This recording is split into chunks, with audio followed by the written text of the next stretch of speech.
unique to the person. Right, because everybody interprets, based off their experience. So when I have a problem I have a lot of problems, but one of the big ones with religion is when I start hearing people say, oh, well, so-and-so said. Yeah. I don't care. I don't give a fuck what he said. Well, but or you're not supposed to question, and you're not supposed to come to your own. That's a problem too. That's another good way to know if you're in a cult. Well, right, and that's where I always get in trouble when I go into religion is because, I question everything. It's not personal. It's not. I'm not even when you question something, people think you want to start a fight. Right. Well, and that's the thing. It's not to say challenge it so much as I don't understand it. I'd like to understand it more, but apparently that's a threat. Yeah. Well, and for me, and if they take it as a threat, then that's on them. Because for me, then you need to question them. Part of everything is understanding how and why, and I mean that's just the way I'm wired. It doesn't mean I'm trying to poke holes in your theory. I'm just trying to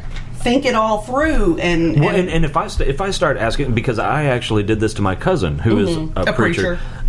Because I heard this particular idea and I started thinking about it more and more and more, and I was like, man, I need to ask somebody about this because, and I can't remember what it was off the top of my head.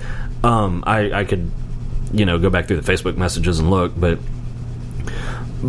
I asked him, and unfortunately, he gave me what I consider to be the company line. Right. On whatever Instead it was. of really talking through it with you, just threw it like a pat. And if he did think this question through and came up with this himself, it sure was remarkably similar to the company line. Right, right. If I ask a question, I mean, I like to hear myself talk. I think everybody knows that. But if I'm going to actually get someme's attention and ask them a legitimate question, I want a legitimate fucking answer. If you took the time, the initiative to I mean, if I think through something to the point that I'm stumped, and I'm a pretty sharp guy, and I go to someone who I believe has more expertise and experience and all of that than me, I don't want to hear what your mentor said. I don't want to hear what the leader of your I want to know whatever what you said. thought. I asked you this question and I want your fucking response. I don't want their response coming out of your mouth. I could never answer what I think is, I guess, the true religion. I think that's hard to. I think I'm a very old soul. Growing up, I questioned a lot of things in religion just because they didn't make sense to me. A lot of them still don't make sense to me. But I just have this. It's nothing I can explain, but I just have this sense, I guess, deep inside of me that I know what it is on the other side. I know what's right. There's nothing here that I need to worry about because see, I'm that way too. I know everything's going to be okay. Yeah, it's like going to a church building once a week is not going to change. Going to church makes me so uncomfortable. It does, because which deep inside makes me feel like maybe this isn't right. Well, I think it makes you uncomfortable because you don't like people staring at you, and that's the first fucking thing that happens every time. No, I could be sitting in that. Because people in churches are very judgy. A little bit, Yeah, but it's not the people. It's just the whole thing is an experience. I've never felt like it was right. It never just... Not that it was wrong. It just didn't fit quite right. It wasn't 100% correct. Right. Like when I'm sitting there, I spent many years sitting in those pews, and I tried to be all in. I did. I just couldn't. And it, like I said, it's not because I don't believe in God and I don't believe in the hereafter, because I do very deeply, and it just felt, and like you said, not wrong, because for some people it's just right. For some people it's a perfect fit. It never fit me right. I always felt like, God, see, I don't even know how to, maybe it was missing something, or it just wasn't exactly on the right path, or to me, something's off about it that I can't explain. I can't put into words. For me, it felt too confining. It felt like there was only, because you literally hear it. There's only one right way, and I think that's so incredibly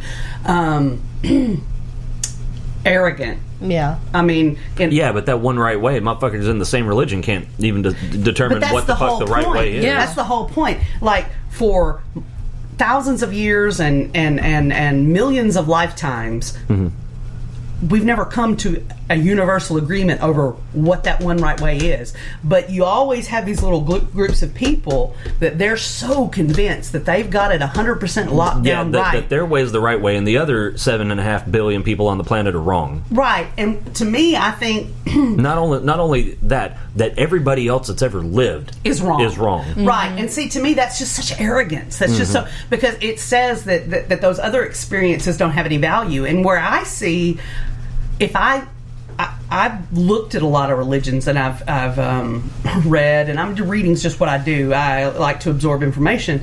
To me, there are things of value in all of them. Most, I won't say all.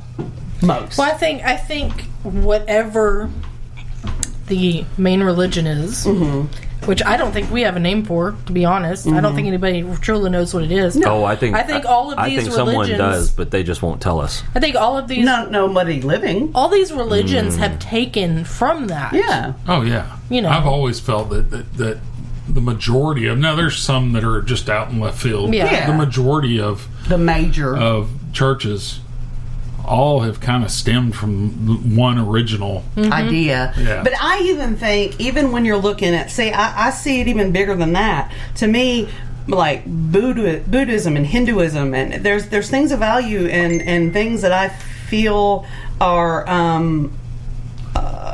pertinent and correct, even in their non-Christian, non-mainstream. Well, yeah, I'm not talking about just Christian. Well, all I religions. felt like he kind of was, but no, yeah, I'm like you. I wasn't talking even just Christian. All, yeah. I think the reason they've all just kind of gone down a path. Yeah, I think they all kind of started with the same idea, like a tree. Yeah, everything seems to come back to it. Does, isn't it funny how that the tree of life goes through you got everything right here, and then everything just kind of branched off of it. And I think if your branch works for you and gives your soul peace, great. But don't be so arrogant to assume that my soul has the same needs as yours. And that's where I get uncomfortable. It's like some people are thinkers. Some people just have to turn. I worry everything like a Rubik's Cube, just all the angles, and then that's just how I function. And I know y'all are like that. I think that's one of the reasons we get along, because in a lot of ways we don't have the same mindsets, but we can look at the angles and examine them together. And so I just think that some people are threatened, and I really think that's the core of it, like where we get in trouble, like where we got in trouble at that church. I think they took our questions as attacks, and they weren't. It made them That's afraid. What I'm saying. Just because I ask a question doesn't mean I'm trying to start a fight. No. It absolutely doesn't make sense to me, and I'm not trying to fight about it. I just want to think it through. I don't understand anything about it. Well, I think that when you would ask a question, it wasn't that they were taking it as an attack as much as, oh, this is what we said, and if you don't understand it, you need to go home and think about it until you do. Well, but that's just so rude, because my mind doesn't work like yours, and yours doesn't work like mine, and that's okay. That's what is the beauty of everything. Some people are doers, some people are thinkers, some people see the surface, some people dive deep. It's great. That's what makes the world what it is that we all have things to offer. You've said doers a couple of times, and that I was thinking, it reminded me of something that not anything that has to do with doing anything. Yeah. I just thought that was when we were at one of those services. It was on a Monday night, and you asked him, well, what about the people who died before? I was talking about my Native American ancestors. And when he called them poppers and clickers, I thought that was so insanely, all the poppers and clickers. That was so gross. Insanely disrespectful. It was so gross. It was just I don't get shocked very easily, but I was actually taken back it was with like, that. oh my god. Yeah, because it was just so disrespectful that and that's, to me, that's the overreaching problem I have with organized religion, is that whole, if it's not my culture or my mindset or my faith, it has no value. You know, like, excuse me, they had civilizations going back millennia before we ever. So, and I'm sure that they also had some semblance of religion. They did. Oh yeah. What you're telling me is they had a pretty significant. Okay, what I'm saying is what you're telling me tapestry. Is you came in and yours is better, so yeah, you're just going to force yours upon them. That's so crazy. I don't know if you ever met him, and I don't remember his name. He was a friend of his. He had red hair, beard, mustache. And Chris had to go to a band thing. I think at the camp. It had to do with. Oh no, I was never at the camp. So we had to go to Star City. Anyway, I think he had come to the church. He had a red beard. He was a preacher. Okay. He had bad skin, red hair, beard. I've blocked a lot. But anyway, we were in Star City at this camp thing that they're supposed to be playing. And he gets up on stage. That not a single person showed up to. I don't know what he was talking about. Something about French people. And he called them frogs. We got any frogs here? And I was like, I'm right up front row. And he just kind of ignored me and kept talking about whatever it was. But I was just like, that was fucking rude. That was rude. Yeah, that's... Maybe what he say and I can't remember what the hell he said. Probably because I was so shocked, mad at the time and shocked. And I don't remember what he said about it. But I was just like... I cannot believe he just said that. I mean, to me, that's as bad as the poppers and the clickers. While that doesn't bother me personally, I know it's a derogatory thing. Yeah, it's like it's derogatory. But it's one thing for me to call you a frog, or for you to call me a wop, or for one of my uncles to say wop or dago. Yeah. When you're motherfucker, if you ain't part of it, don't say it. Well, and like... It's literally not any different than using the N-word. No, it's not. Absolutely not. And it's like... You can say things to people you have a close personal relationship with because you understand what their triggers are. Their but if we just met, don't get familiar with me. That's so disrespectful. Yeah. You know, and I wish I could remember what he said. No, that's the first time you've ever told me that. I was just like in disbelief. And he just continued on like it was nothing. Yeah, and I was just like, does he not realize that that's clearly a derogatory thing? Yeah. Wow. And then I remember that happening. What else does he say? Yeah, like what else if that's does he okay, call people? what is not okay? Where's the line? Yeah. Yeah. No, that's not cool. That's not cool it absolutely wasn't. We need to talk about our experience real quick at the coffee shop. No, that in Cersei. Yeah. I can't remember what they were going to do. They were going on some sort of mission trip to like Iraq.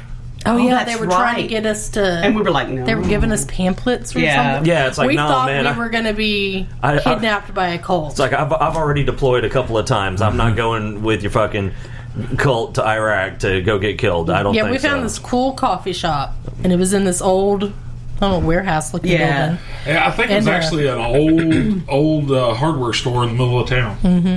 And they had, that was a big ass hardware store. It was a big space, and they had the stage, and they had games that you could kind of it was rent just out. A real cool it was laid back environment. Yeah, I had a lot of couches and different chairs. God damn, Ross ain't even going to wait for us to finish. No, apparently he just can't take it. He's done.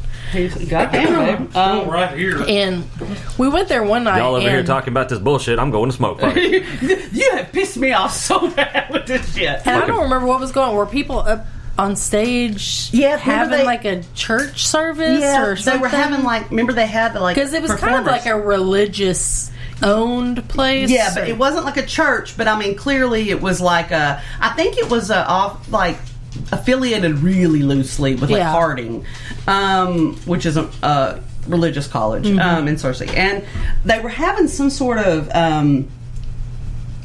music night, and before the people played, they were having a little bit of a church thing, and we were all like, "This just got weird." Yeah, because we hasn't happened before. Because we went to the coffee shop because unlike Starbucks, which is good, but Starbucks is very rigid in their format. Well, and it's real small. And this place, it was really, really big. They had like living areas set up. of couches and chairs, and whatever they could get from Goodwill, I'm sure, or probably get donated. Several different living area spaces. Yeah, so it was like conversation area. It was really neat. Games and all of this fucking room, and you didn't have anybody right up in your ass, and it was just a really fun place to hang out. Yeah, it was really cool until then. Until it got